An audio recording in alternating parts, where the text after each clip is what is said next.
بسم الله الرحمن الرحيم. إن قارون كان من قوم موسى فبغى عليهم وآتيناه من الكنوز ما إن مفاتحه لتنوء بالعصبة أولي القوة إذ قال له قومه لا تفرح إن الله لا يحب الفرحين وابتغ فيما آتاك الله الدار الآخرة ولا تنس نصيبك من الدنيا وأحسن كما أحسن الله إليك ولا تبغ الفساد في الأرض إن الله لا يحب المفسدين.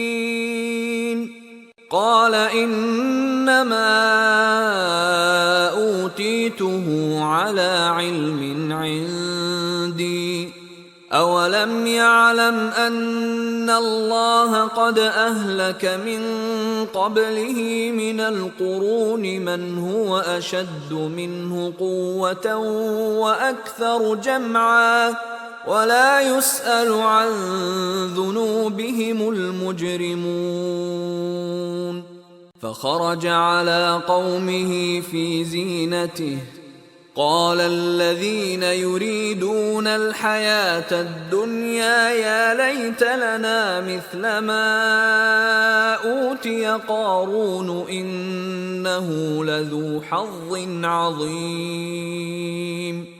وقال الذين أوتوا العلم ويلكم ثواب الله خير لمن آمن وعمل صالحا ولا يلقاها إلا الصابرون. فخسفنا به وبداره الأرض فما كان له من فئة ينصرونه من دون الله وما كان من المنتصرين. وأصبح الذين تمنوا مكانه بالأمس يقولون ويكأن الله يبسط الرزق لمن يشاء من عباده ويقدر لولا أمن الله علينا لخسف بنا ويكأنه لا يفلح الكافرون.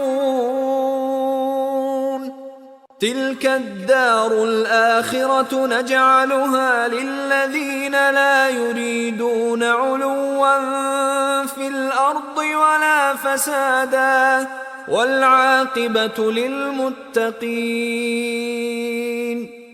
من جاء بالحسنة فله خير منها ومن جاء بالسيئة فلا يجزى الذين عملوا السيئات إلا ما كانوا يعملون. إن الذي فرض عليك القرآن لرادك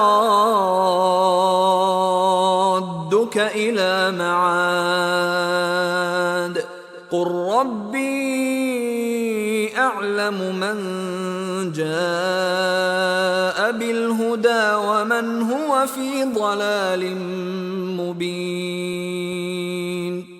وما كنت ترجو أن يلقى إليك الكتاب إلا رحمة من ربك فلا تكونن ظهيرا للكافرين.